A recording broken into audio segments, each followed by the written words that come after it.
communication. We're going to be touching a bit on PBS, although I wasn't going to say a lot about PBS specifically, because in my eyes, how I practice, it is a PBS approach anyway. But I am going to just touch on it a little, because it does sound like there's a few people that might want a bit of a refresher. But if we want to talk about it more, we can. So let's get going. So as a speech and language therapist, I've been working with people with complex needs, both adults and children, since I graduated in 2005. So it's been quite a while now, and it really is something that I feel really strongly about. So I've kind of set out my kind of pledge. And again, this should actually embrace the kind of the PBS framework anyway. So for me, massively about preventing this misconception that people cannot communicate. Not working right now, but even last year when I was working, I would still come across reports where someone was referred to as not being able to communicate. And I think what people mean by that is they might be nonverbal or at a more pre-intentional stage of communication. And if we just quickly break down the stages of communication, regardless of age, so this is about focusing on the cognitive side to communication, I kind of go by 3 stages. You have pre-intentional communicators, you have early intentional communicators, and you have intentional communicators. And there's a difference between the 3, but all of those stages of a person, they are communicating. So if someone's pre-intentional, they're not yet at the point where they are thinking, okay, I'm doing this and this is having an effect and this is actually making something happen for me. So they're not aware of that and having that impact on their environment, but they're still communicating. So that might be that they are vocalizing. It might be that they're whacking out an arm, kicking up a leg, moving their body, or just doing something with their face. That's it. That could be an example of some pre-intentional. Early intentional might well be, and this is what you would see at a mainstream level. If we're thinking about, I don't like the word normal, but for the sake of what I'm trying to explain, the kind of mainstream development, someone who is starting to go, oh, okay, when I throw that person looks at me and says something. Okay, I might try that again. And then other days, perhaps not so much. And then you've got the intentional people that are, yeah, if I do this, this is going to happen around me. Okay, so that just kind of surmises that. But like I said, everybody communicates. So I really want to get across there. It's incredibly important that wording doesn't exist, but it still does. So guys, if ever you see that information, challenge it. Okay, and it won't necessarily, it's not going to be because someone is being rude about anything. It's just, I guess, because I've so specifically worked on communication and language and what it is, that's just something that it's a kind of little tip, I suppose. It upsets me when I see that. So everyone can communicate. I'm really passionate about equipping people with a toolkit, and a toolkit can be one of so many different things, or it can be just a couple of things. So we're going to talk a bit later on about a toolkit, but as a speech and language therapist, I'm always about looking at what's going on for the person and making sure that their toolkit is full and brimming and overflowing with everything that's working for them in terms of strategies.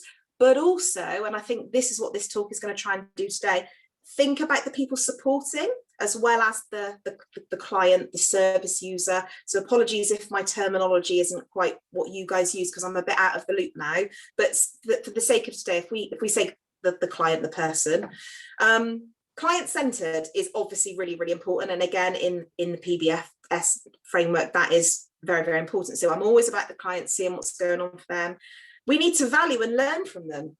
So observation is a really, really big one for me as a speech and language therapist, and seeing them in different settings, because we communicate everywhere, don't we? This is what I've said. Everything is about communication. It underpins everything we do.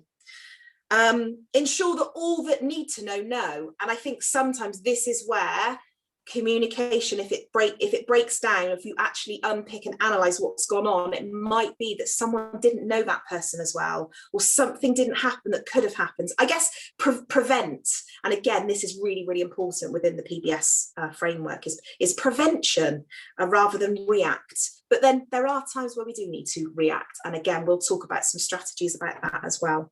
Look at what's good, right, and best for the person. I love that saying. One of the sociology lecturers when I was at uni said this to us a lot. Look at what's good, right, and best. And I kind of go forth with that as my pledge now.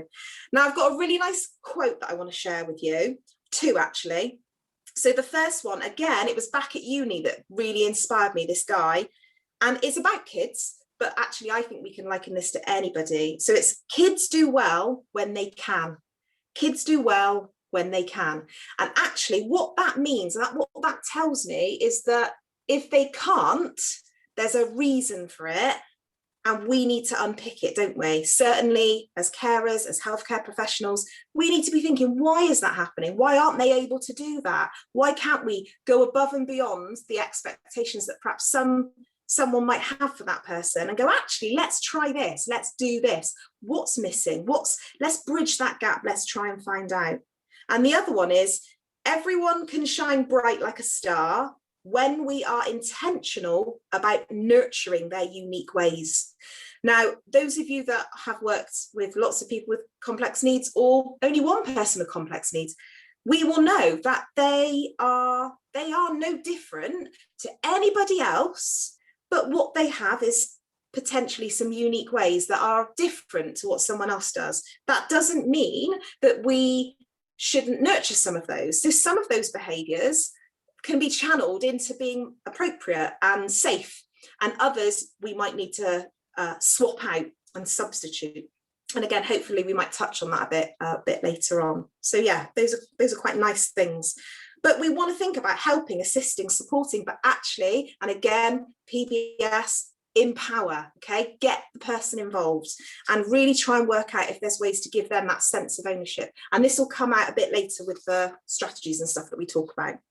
So I want us to really embrace good communication today. Think about what it feels like, but also think about when it doesn't feel so good.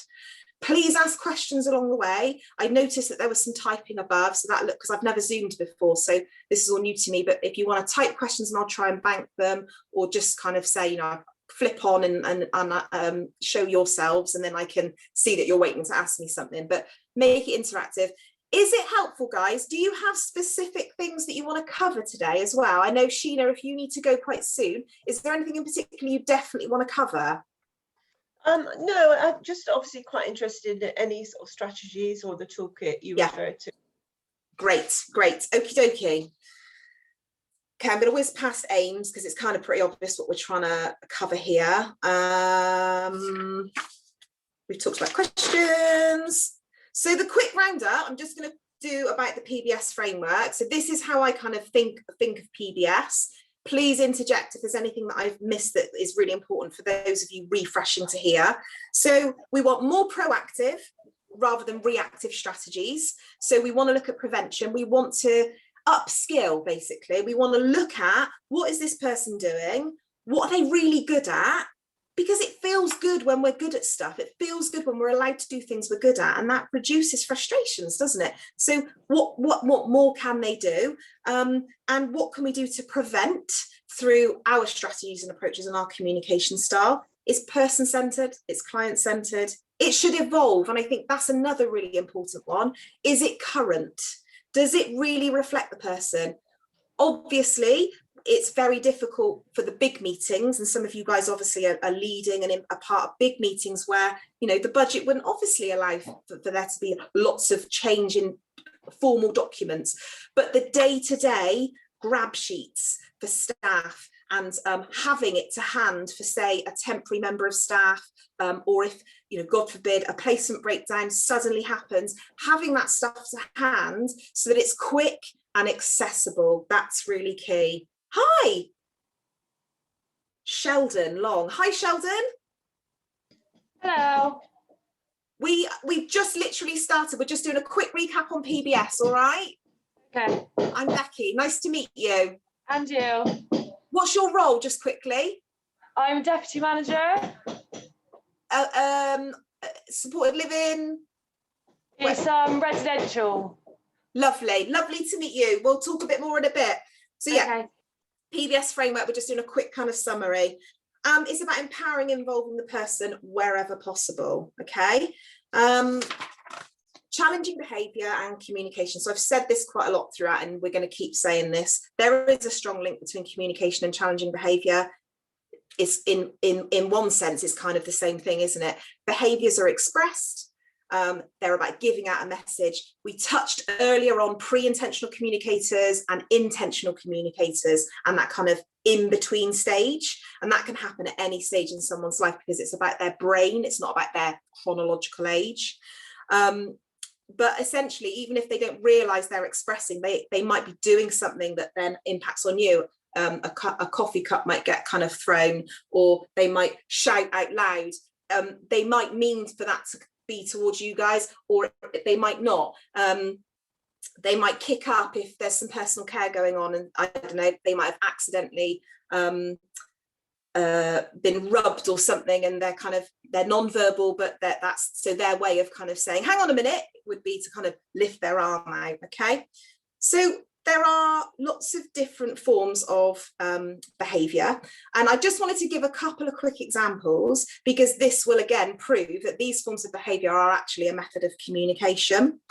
So we've got on a vocal verbal front, because there's a difference, and that kind of talks about, to me, when someone is a communicator, and everyone can communicate, as I've emphasised earlier, they might not be verbal, but what we would say is they're vocal. They make sounds. Okay, so in my chart now, I've got vocal and verbal. It could be loud shouting, sudden, sustained shouting. It could be physical. So these are just two examples: physical, grabbing, reaching, swiping, messy, pushing, pulling, throwing. But then it can get much more sophisticated depending on the ability of the person. So not the age, but the ability, the cognitive level of the person. But whatever the behaviour that challenge is, it can be unpredictable for the staff or the carer, the healthcare professional.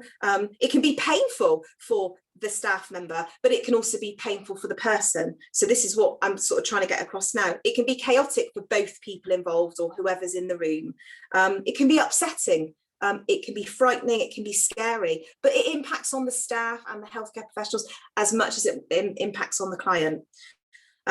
So there's such a back and forth and an interlink, and that's where today I wanted to really emphasize this need to really talk about people that support a person, as much as obviously focusing on the person, it being client centres. Both parties are valued. Each side deserves attention, which is where in a minute we're going to talk about strategies and approaches.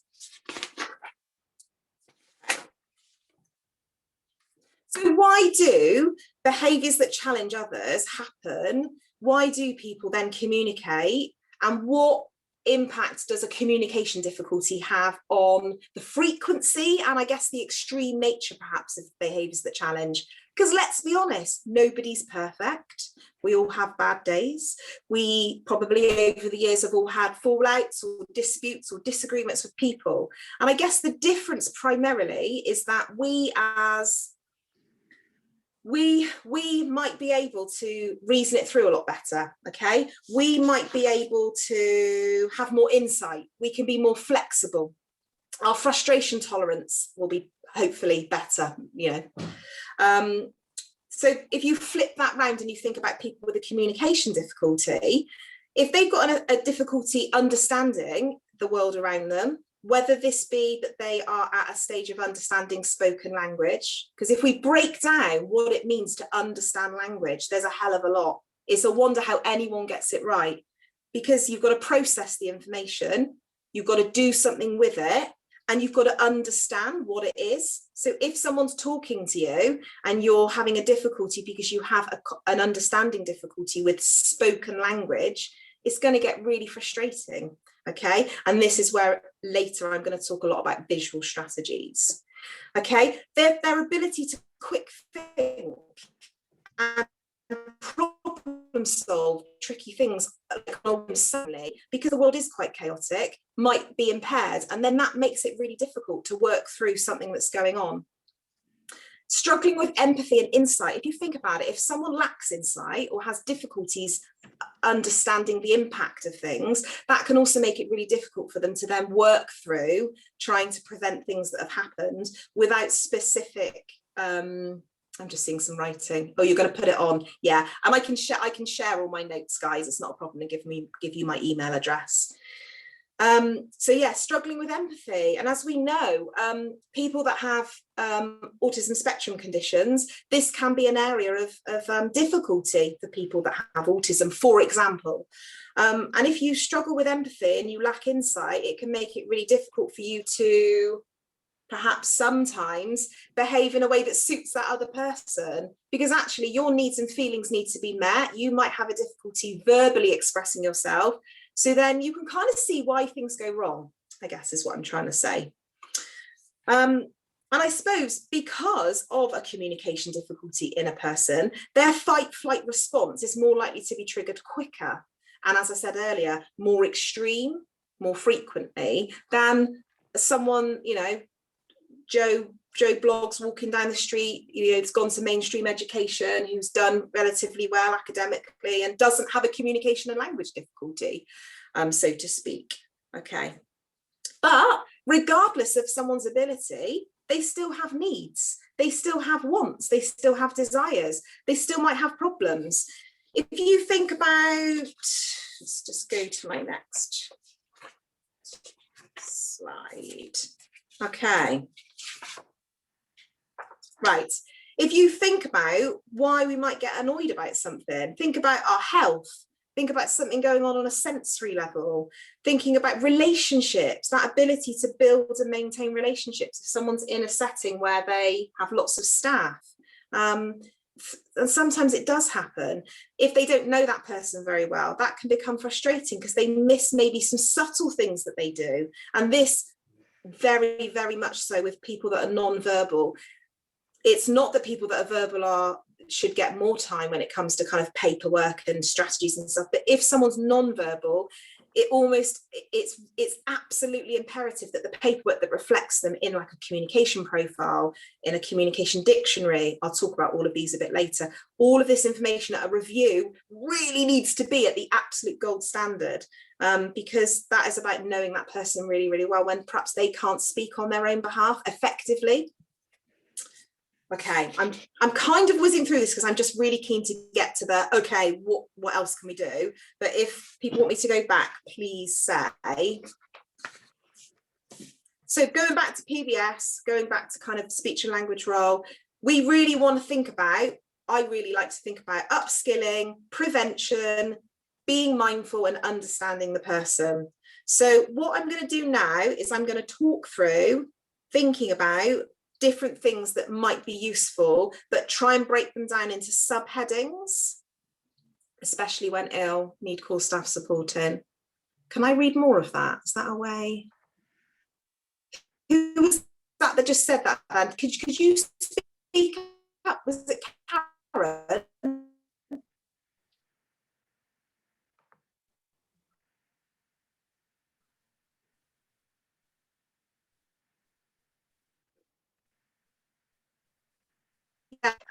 When they're ill, and because you mentioned you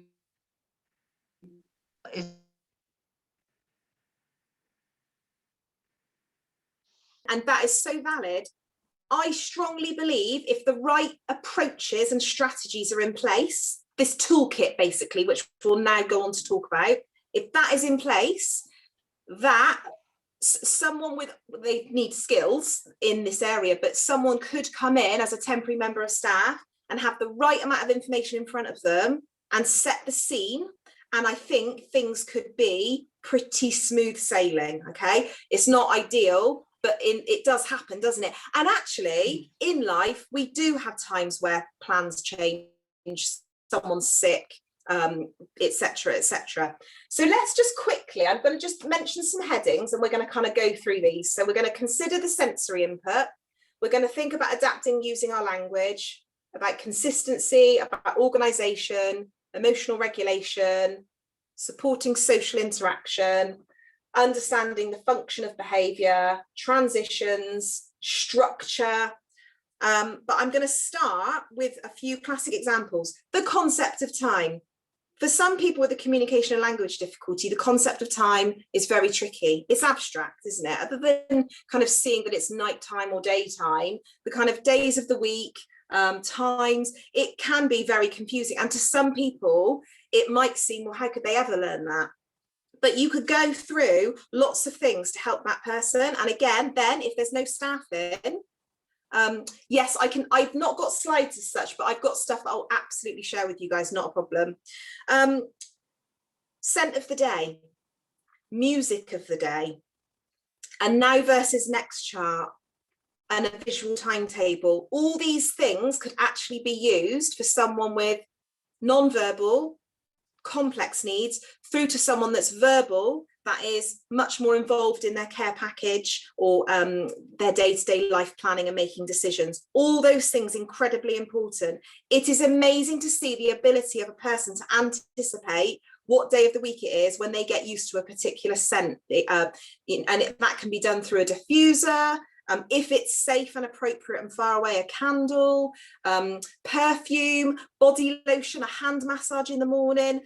Never underestimate on a sensory level that power and what that can do. And much the same, music of the day as well. So having one for each of the days of the week, through to the visual timetables and the now and next chart. Okay, sound timers and alarms, they can be really, really good and positive as well, because that is a way of saying to somebody that this is what's happening for this period of time, and when the sand is gone or the alarm goes off, it'll be time to finish. Much the same as a traffic light system as well, where you have a visual in front of you where you've got green, now it's time to start the thing, and you could either write it or have a picture of it. Amber can represent 5 minutes and then we're going to finish, and red, we're going to stop. So just that alone, if you think about the confusion and the anxiety that sometimes someone can feel, or we might even just take for granted and not realize that that actually could be enough for someone that day, just relax, chill. Okay, I know where I'm at. And that can take a few weeks, it can take a few months, but hey, still do it, because I tell you what, I have seen some really positive reactions of people that this has happened for, and there has been a reduction in their frustrations. They have seemed more relaxed, and when we're more relaxed, we take in more information, don't we? If we're anxious and we're worried about something, we're not taking in what's going on around us. So that's just one example of something that I think is really, really important. And again, I can give you my email address, guys. I've got templates of things that I can send to people if that's helpful. I don't know if some of you use symbol software, different settings and areas use different things. So it's not, some are better than others, some are free, but ultimately just as long as it's visual and the meaning behind what it's doing is modeled consistently in the same way by people, you can't go wrong with anything, basically. Okay. So queuing in something ending, that can cause a lot of frustrations for people. So thinking about prevention and how to help someone next, perhaps. Also having things like a sand timer. People that are non-verbal, or people that are verbal, but you could have something low demand, a low demand communication signal. So having something non-verbal like a sign or a gesture, some kind of exchange that perhaps you and the person know, but you would have on their communication profile for someone else that doesn't know them as well to spot. Because this is the other thing, is if things are missed by the people that support that person, or the person is at an appointment maybe for a COVID injection, for example, this is all coming up at the moment, having an awareness of what that person needs, what they do to signal. So I don't know if you guys use communication dictionaries, but again, if you were thinking particularly about someone that's non-verbal, a very, very easy, quick, free resource could be a communication dictionary. And again, I can send these to you. So it's literally an A4 sheet of paper, 3 columns, method of expression, what it means when they express that method of expression, useful way to respond.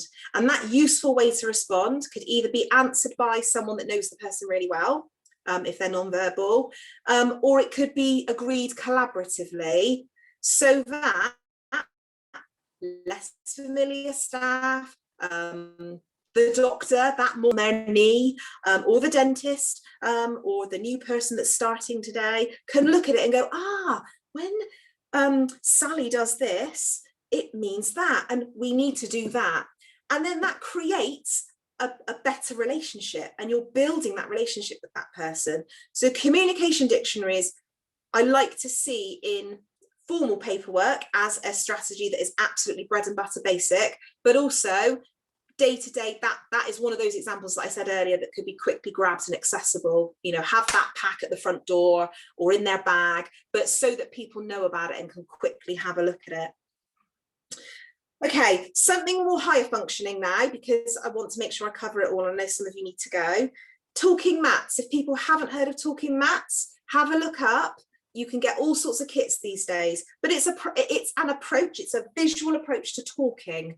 So you have a mat and you talk about a subject that might be quite tricky for somebody, and you work through it by asking them, is this important to you? And if it's not, it goes in the, nah, not too bothered about that. Or it goes in the, yes, this was important, this mattered. If they're more advanced, you can have a middle column. And you can talk about positive things as well. And it is good to start with talking about positive things. Tell me what you like to do each day. Do you like going out to the park? Yes. Putting it in the first column then for, yes, that's important to me. Or no, put it in the column that's not so important, or no, don't like it or hate it. So you can kind of play around with it. But talking mats is a great approach for someone that's functioning at a higher level.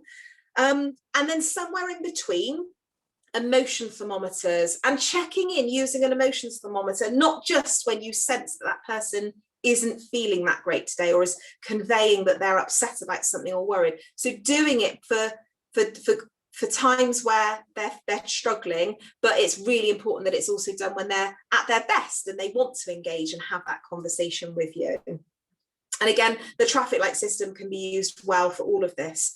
And again, as I keep saying, the most important thing is that the staff, the caregiver, the professional, the healthcare professional with the person, you know, these key people, these communication partners are aware of these things. Now, we can't expect the dentist to know everything. And this is where these grab sheets are really, really important. And again, the PBS network, it really advocates this. And as a speech and language therapist, for me, having these things, communication profiles, all about me, what's important to me, what upsets me. It's about that knowledge being given to the right people at the right time, but also being realistic that they can't read everything. So just having some key signals. The other thing to say is when you have these strategies and approaches in place and that they work well, that creates a really good ability to analyze if things have gone a bit wrong or suddenly there's a change in that person, because you're being consistent. They change, you haven't changed. So then you can think, okay, does this person have a stomach ulcer? Do they need a filling? Has someone passed away recently and they've not had the opportunity to properly talk it through? Is someone in their life very unwell and we need to sit down and talk to them at a level that works for them? Talking mats. Or do we need to just help them feel more secure in their day? Are we doing scent of the day? Are we doing music of the day? Are we doing these things? Is everything good, best, and right for that person? Okay. Never underestimate the sensory environment. So even if someone is cognitively functioning quite high, the sensory information around us does have an impact on us. So just checking that, as basic as the temperature of a room, through to, is there too much going on? Is there too much noise? Is the telly on and you're trying to do some therapy and that's distracting them? Are there too many people putting demands on that person? Can we strip that back? Can we simplify it? So the sensory input is really, really important. Sometimes people don't regulate their senses in the way that other people do. Sensory sacks can be really good to rev up if someone is hyposensitive, or calm down if they're hypersensitive. So really having that understanding, and those things are very important for people that are, say, new to getting to know that person, getting to know that service user, that client, and having that recognised in the paperwork.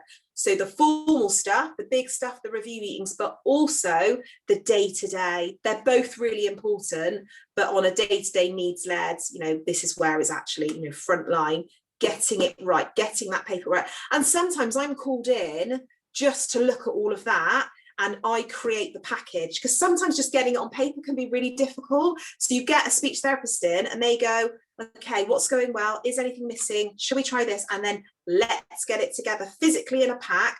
And then you have several of them. I've been in settings where they've got a folder in the main office, a folder in the bedroom.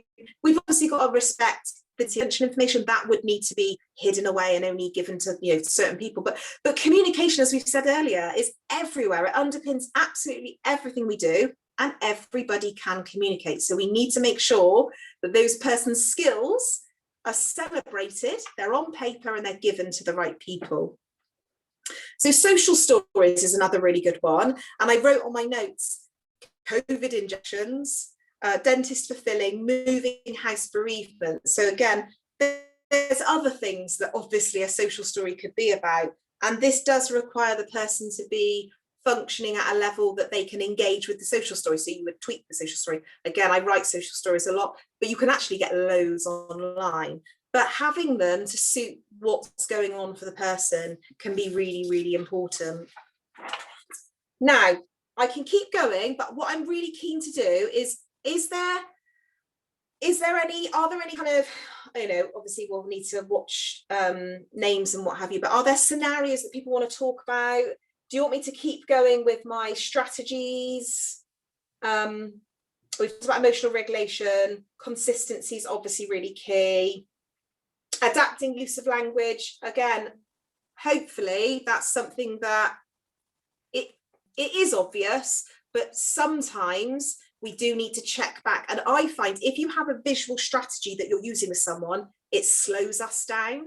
We say less. So we're then giving less information and just focusing on the keywords. And that can be really, really key for somebody, especially if you're trying to de-escalate as well, is kind of bringing the calm, getting the chaos back to the calm is kind of a saying that I use a lot. Alan, you've popped up. Have you got anything that you want me to kind of go over, add in on, questions? No, I'm happy to for you to carry on, really, Becky. All this is really interesting, and going to be really helpful. But does anybody have any queries? It? Oh, I'm so pleased. Yeah. Does anybody else have any? Can I ask a question as well? Yeah. Hi, Karen. Yes, Karen. Hi. I just wanted to ask quickly. When you said about the oils of the day and music, yes. I agree with as well.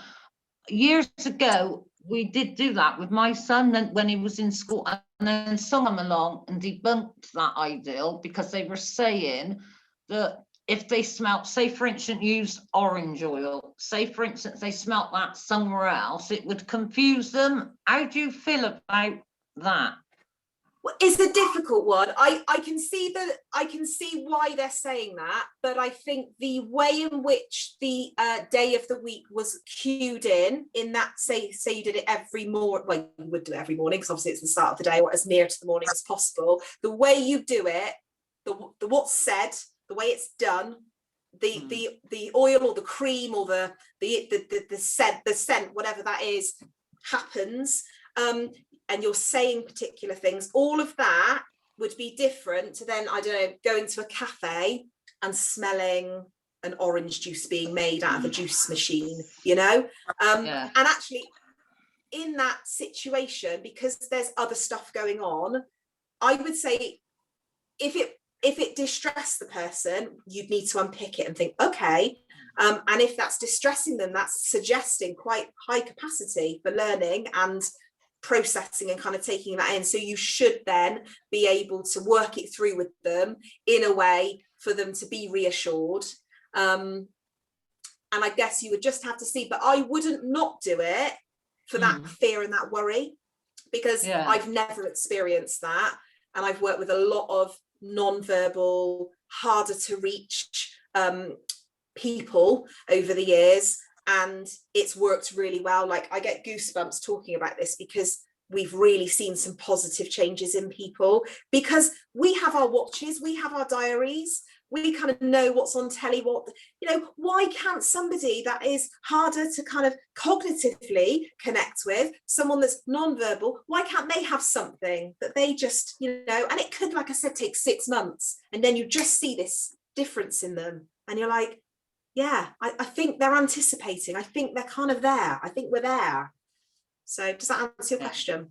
Yeah, Cool. yeah, no, that's brilliant, because I used to light a candle so that he knew the smell when he come home, and then another one which meant he was going back. This was when he went back to school, but obviously That's lovely. things seem to happen in the residential, the care settings, which it would be I mean, nice if it did. Yeah, continuity is absolutely essential, and what I would say is it needs to happen in, if someone's residential and then comes home, that absolutely needs to happen in both. So it would need to be, and a candle would be difficult for that one from a safety reason, but if the scent could be similar, ideally the process would be exactly the same. So the easiest thing is to have a little sack bag with 7 little bottles of lotion, and it just be, it could be put, it doesn't even make it, you could even just smell it with them, depending on, we've talked about pica earlier, so depending on the person's response and what they would want and get from that, but you know, incorporate into a quick hand massage, amazing. But it's about just being realistic and safe for the different settings. So yes. Sheena, I know you need to go. You may have you gone yet, Sheena, or is there anything that you want to cover? Because I hopefully want to make sure everyone gets something from today. But you may have gone. There we go. I just had to unmute. You forget that you're on mute. No, that's been really helpful, and just listening to the strategies you're talking about has been really helpful. And I think for me it is about, because I'm also a best interest assessor, so it's in terms of looking at the paperwork, and obviously communication is very important when assessing capacity, etc. So yeah, 100%. And I think the key with that, and apologies if this is you kind of know already, but for me as a speech therapist, there are always ways to help someone understand.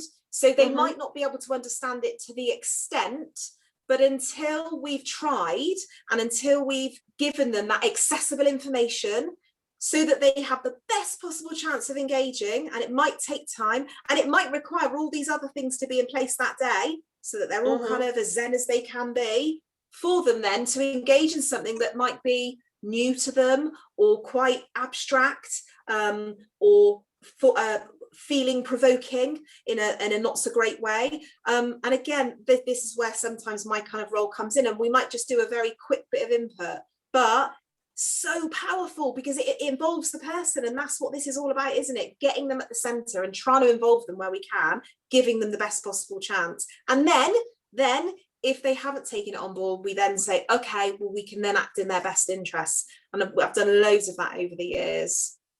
Yeah, no, definitely. That's good. No, that's been really helpful. So thank you for your input so far. Oh, you're very welcome. I've got to leave, but I've got another meeting. That's okay. Lovely to see you. Thank you. Take care. Bye. I'll send my email out, and then if you want to send me other questions, then oh right, brilliant. And any notes always you have, open. That'd be great. No problem. No problem. Bye. Bye. Bye. Hi. So guys, let's just have a quick look at my sheet. Did anyone else want to ask whilst I'm just having a look over? Has anyone else got any particular burning clients they might want to talk about, scenarios? So Becky, can I ask a question? It's around the communication stuff, and the stuff that you've been talking about. Really interesting. You're right on the money for me. I'm really glad I've joined the session today. So one of the things, as I said, I often talk to teams that work with people who might have just an autism diagnosis, but unfortunately where they are, they don't really understand autism. So they do put together PBS plans, and we talk about communication profiles and some of the sensory work.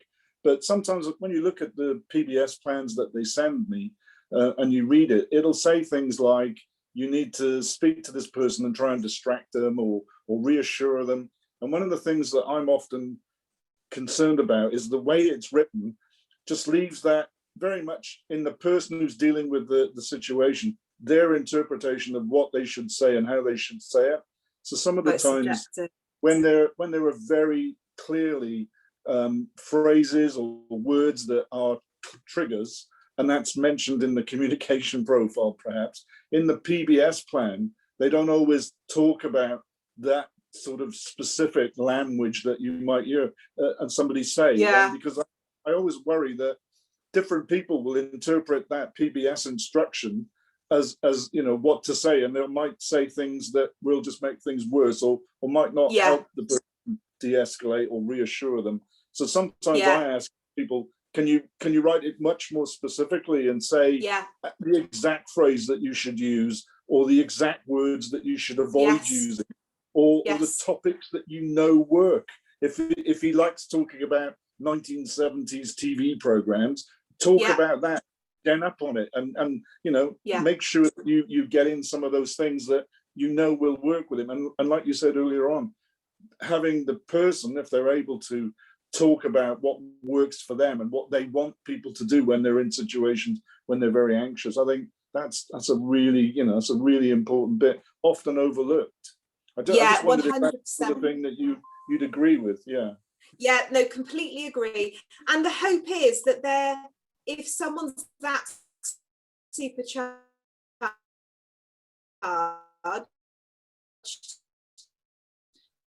you need to be looking at other things. And if you did,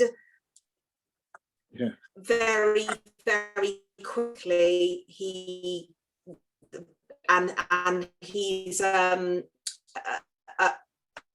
tall, strong lad now, with autism.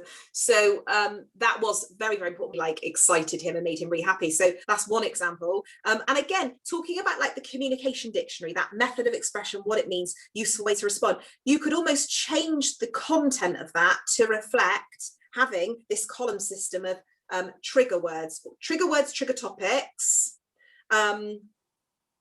if mentioned, useful way to respond. So you could have that. And sometimes, and it's very easy for me to sit in my ivory tower when settings are busy and chaotic and there's loads of people, or you're at home and you've got other children, or the person has lots of health needs, medication. It's very easy for me, the speech therapist, to come in and be, oh, communication, you need to do this. And it feels like a lot of work.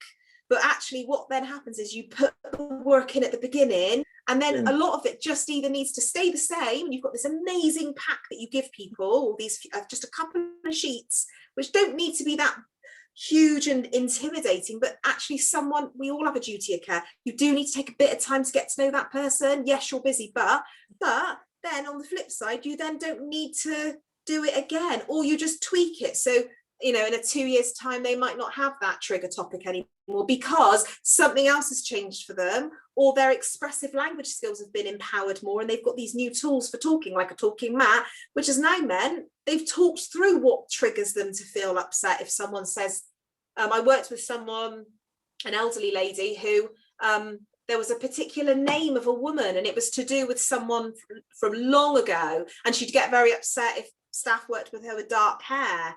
But we had to work through it, because in life, people have dark hair. So we had to try, where we could, we prevented it, and we didn't, but there were occasions where it did happen. And so it's about trying to unpick why it's happening. But 100%, the paperwork needs to reflect the exact stuff that's going on, because that could really trip somebody up, couldn't it? The other thing that often comes up in the work that I do is that people are likely to be leaving a hospital to move into a community situation, a placement of some kind. And so we talk a lot about the PBS plan as being a central tool for all that stuff that you were saying there about all that information.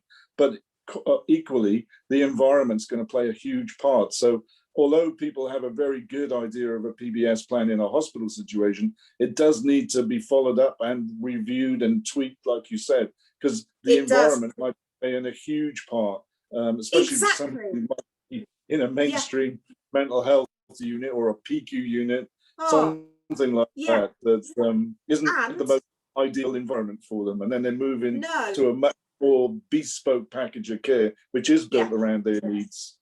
Yeah, but if they have really good resources, like a toolkit, if wherever they move, they could be out in a park or they could be in a new bedroom, that would be familiar to them. So that would ground them, it would reduce anxiety, it would reduce frustrations, because they would have these familiar things, whether it's the smell of the day or particular things that are done, this kind of routine.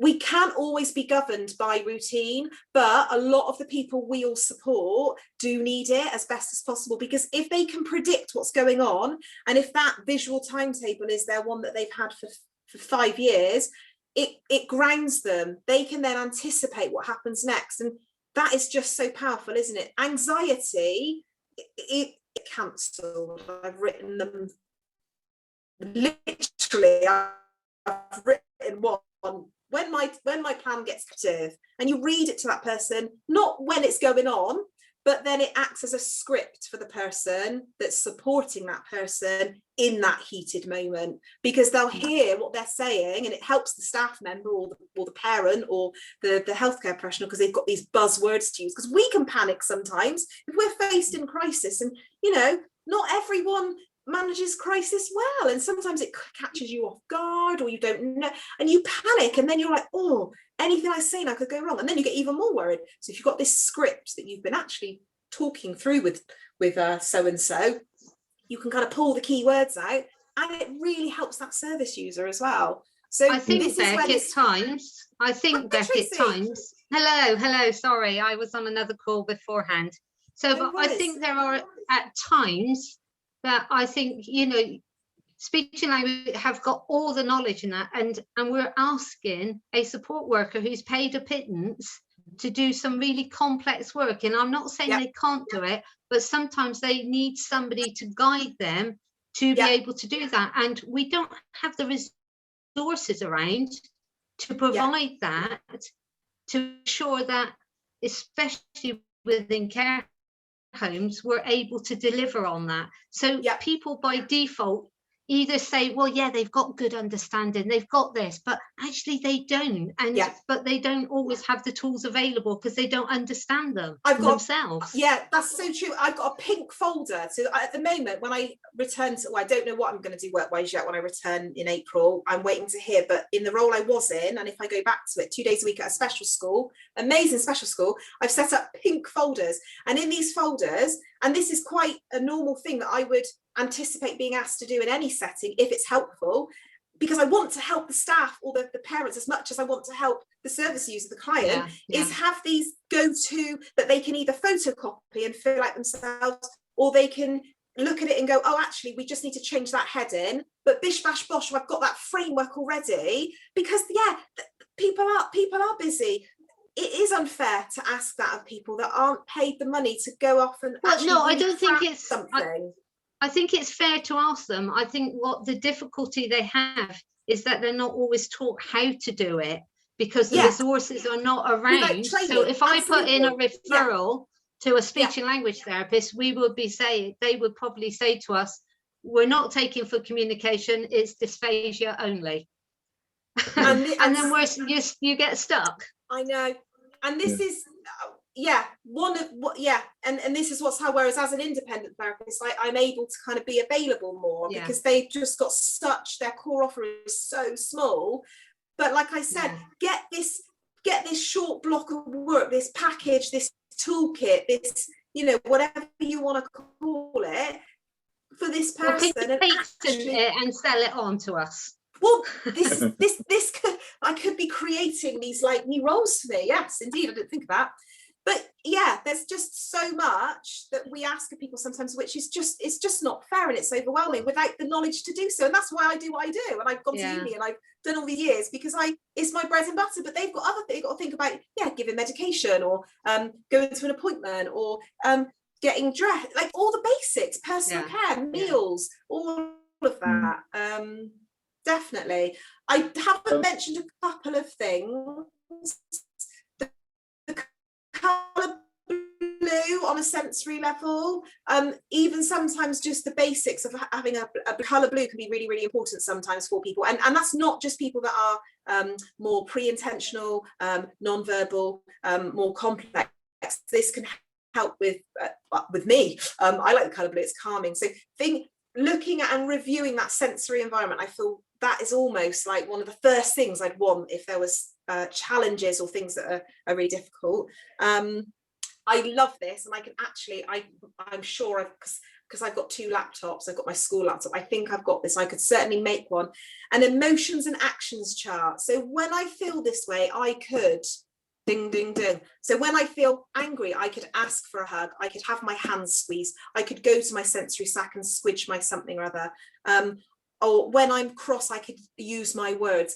Those sorts of resources, they can go a really long way. They just need to be created, and they need to be specifically tailored for the person, and ideally involve the person if they're able to. And also just never underestimating someone's abilities. So I've worked with people where we've actually nurtured their knowledge of their body so that they can then use a body map to convey when they were seeming not right, that there was actually something going on. And this, sometimes people opt for tummy ache. Someone, you know, children do it. I've got a tummy ache, but they might not have a tummy ache. It might be something else. But that could actually be really causing problems, especially in people that are non-verbal. But there's ways of coaching and developing skills. It's just got to be done the right way. And that's what we were saying just as Sheena left, was it's about when you're assessing someone's capacity and you're deciding if we've got to work in their best interests or not. Actually, there's quite a lot that can be done so that they can be involved.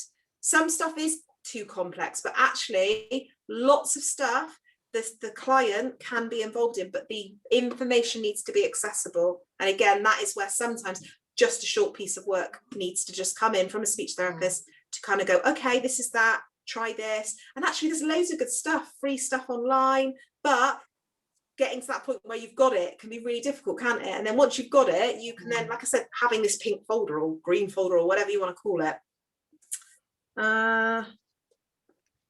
I've kind of covered everything that I want to. I mean, I could talk forever. But I'm just having a look at my sheets. Becky. Yes. Hi. Can I just show you something which I did when my son first started in residential care, and really I'd like to do the same in a communication because of aware of people not knowing. I made a book about him. Great. Which stays, this is only for activities, but this actually stays in his room so that any member of staff can look at it. It was agreed obviously with the manager, because obviously I was really concerned of them not understanding his non-verbal communication in the beginning. So I did it through pictures, so although there's a few words, is the picture tells the story.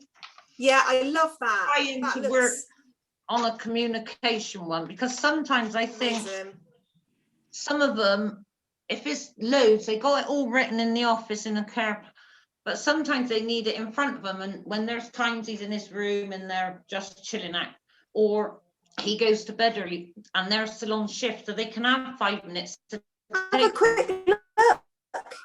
Yeah, takes 2 seconds. Yeah. No, I'm working on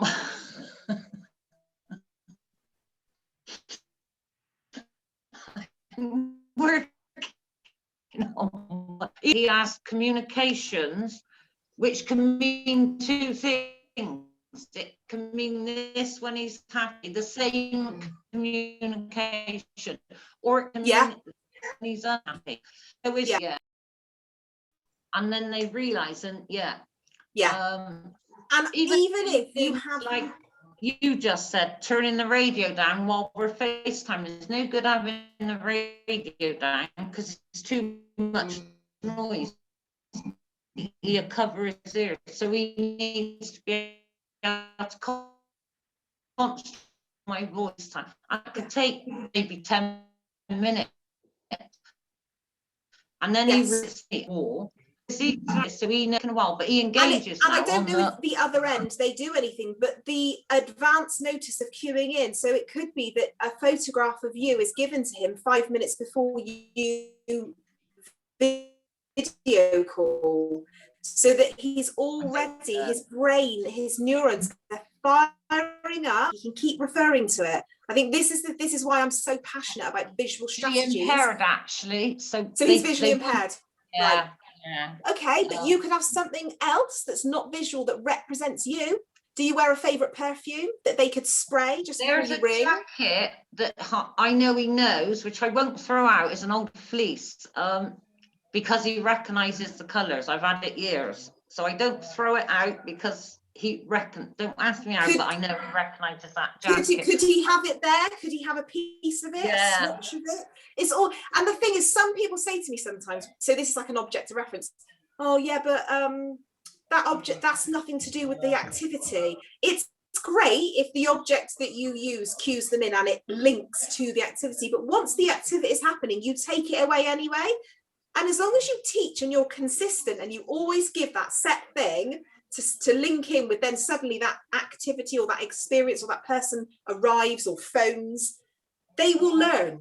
It takes time, but it does compute on some level. I've seen some incredible anticipations in people that I think others just didn't know that it was going to work, and it does, and it gives you goosebumps. It's phenomenal. So you could do that, and that might mean that when you get on the phone, he's quicker to kind of respond and process you because he's had 5 minutes prior to the actual video call where he's like, I don't mind, because I do it at a certain time so that we can stay on for 20 minutes. I mean, in the beginning, imagine if you needed to speak to someone else. Sorry to interrupt you. Imagine if that. So this is the other thing, is we can get quite narrow in doing certain things, which is fine. But in life, there might come a time where he needs to see someone else, and so having that cue. Do you see what I mean? So he could have something that represents going for an appointment, or going out on public transport, all these different things. So yeah, sorry, I haven't even talked about objects of reference, but they are very powerful. I do use his wheelchair, actually, because a few months back, some staff were struggling to take him out to get him in a wheelchair, and then it suddenly hit me. That's why I want the communication book there. I said, where'd you put the wheelchair? Where some staff were walking him out to the dining room to try and get him in his wheelchair, because he loves sitting in the chair, looking out at the sun in the window, and he does the same at home. And then I suddenly remembered, at home, when he's due to go, when he used to go to college, to go on transport, or if it were due to go out, I just put it in a different position so he knows we're going out and he is sitting it. So I get all the staff to say they had to take the wheelchair into his room to put his shoes and socks on, so he knew that was the cue. Because if they left it in the same place, he would just think, oh, he can just sit there, he's looking out the window, whatever. Put it back when he comes. That's great. And also, sorry, if ever something is hard, because sometimes home life is different, or wherever they're living at that time, it is different, and it's hard to do exactly the same. But in that instance, they might say, oh, the wheelchair doesn't fit in the room and it might need to be outside of it. But then you discuss, and then you agree on something slightly similar. And then if everyone's consistent and it's like the continuity in the care, then he then eventually learns that he can then anticipate, because it's done so many times in the same way. So it's never too late, and it's never the wrong idea to try something new, as long as everybody is singing from the same hymn sheet. And again, this is where this toolkit would come in, or this pouch, or this folder, or this book. And that's where the carers, the staff, the healthcare professionals, whoever's involved is kept in the loop as best as possible. And that can be hard. It can be hard. And that's why you need to get things down on paper, because I'm getting older. And I think, I know this in my head, but if it's not on paper, then how am I going to give that information? No one will know him better than you. And your pearls need to be, 100%. Yeah, I've realised this, because obviously this happened, like I said, a couple of years ago, and it works. But it's silly little things like that. I'm putting it down, and I want it, like you said, in a Good. communication, because you're Great. repeating information otherwise constantly. And that can be frustrating as well, can't it? And it's not always possible, like you say. You might not be at the end of the phone one day, and therefore they need to be able to, and then they speak to you a day later and you say, well, yeah, but he's got his book. Oh yeah, no, we've used that. So it's like, oh, brilliant. So sorry, I wasn't available, but you know, there is the book here. So Or you're yeah, tired, no, and then it comes to, like it did with me, yeah. 2 days later. So then I get back to them and able to work something out, which worked. So it is hard, and you do need to. I think if you're working with parents whose family members are maybe younger, try and get them to start putting things down, so that you're building up a resource which will help through. You know, as they're going to turn into adults, and other people are going to be involved in their care. My goodness, the changes, we all change, we all evolve. Things happen to all of us, don't they?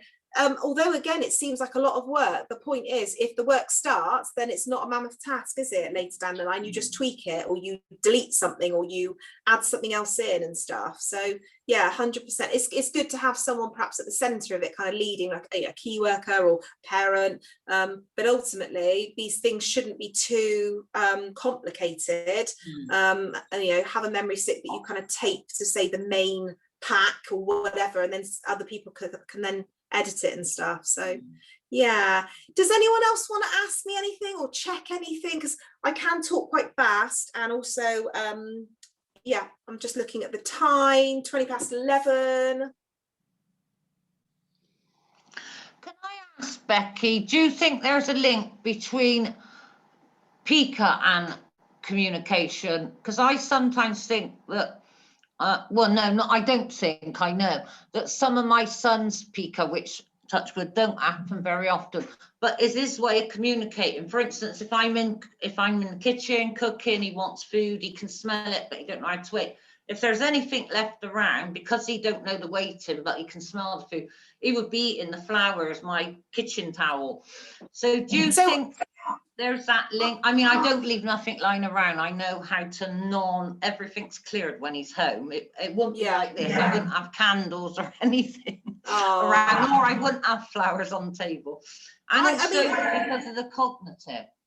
Yes, so I haven't worked with anyone with PICA for a while now, and it's not an area of expertise. However, if you actually strip back what you've just said, we're kind of touching on concepts of time, aren't we? And this waiting, and this, we are able, aren't we? Say if we're waiting for a bus and it's late, we can kind of be like, oh, okay, this is annoying, but okay, I'm gonna have to wait. I'll just go on my phone or whatever. If someone has complex communication needs, their ability to accept that, or even kind of process it and get that is what's going on, can be quite significantly impaired. So for him, the chances are what he's doing is he's filling his time. It could also be that it's kind of because he's perhaps getting a bit impatient, and these kind of behaviors then start to come out. But again, going back, thinking about what else could be done to cue him in. So it could be that not in his instance because of the visual, but like a sand timer that represents how long until, or a traffic light system, or a particular music album that's played just for meal times. So there's something to get with that having something that is supporting him transition, because I think someone talked about transition earlier, or wanted to talk about it. So if that's the case, please pop up and say. But yeah, the transition stage can often become frustrating for someone that has communication difficulties at a more complex level. So does that answer your question? Yeah. Cool, great. How are we doing, everyone else? Anyone else there? Oh. Yes, we are all here. They're all on mute. So I kind of wrote pages and pages, and then I thought I was going to have, so I kind of rushed through, I think, the beginning when I could have slowed down. It's always difficult to know like how much paper then computes out when you talk. does anyone want to talk about a particular success or challenge that we could all kind of learn from, or want to ask me, and I might be able to have some suggestions or reassurances, or do we want to finish? What does everyone want to do? I mean, we've heard. Sorry. Go on, Alan. Hi, Tracy, I can see you. You carry on, Tracy. I wasn't going to say anything.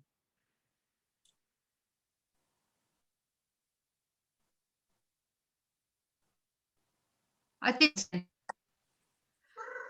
I mean, we've got a gentleman that we've been working with, and I think he really struggles with his communication.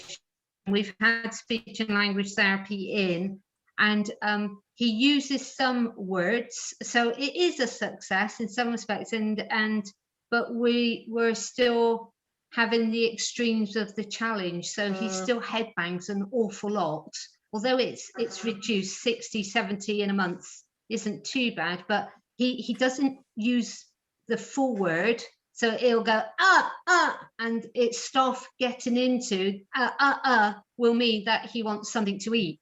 Okay. Or, you know, describing Coke is a very, Coke and tea are two very different, not words, but noises. Or vocalizations. Sounds, vocalizations, yeah. And for the staff team, that's been the hardest thing, is trying to interpret signals, what those words and those signals mean. And sometimes he then gets confused with them, and he signals one vocalization, but when he's given that vocalization or that thing that he vocalizes, it's not that, he wants something else. So it's trial and error as well. So is he a visual learner? It's very complex. Is he a visual learner?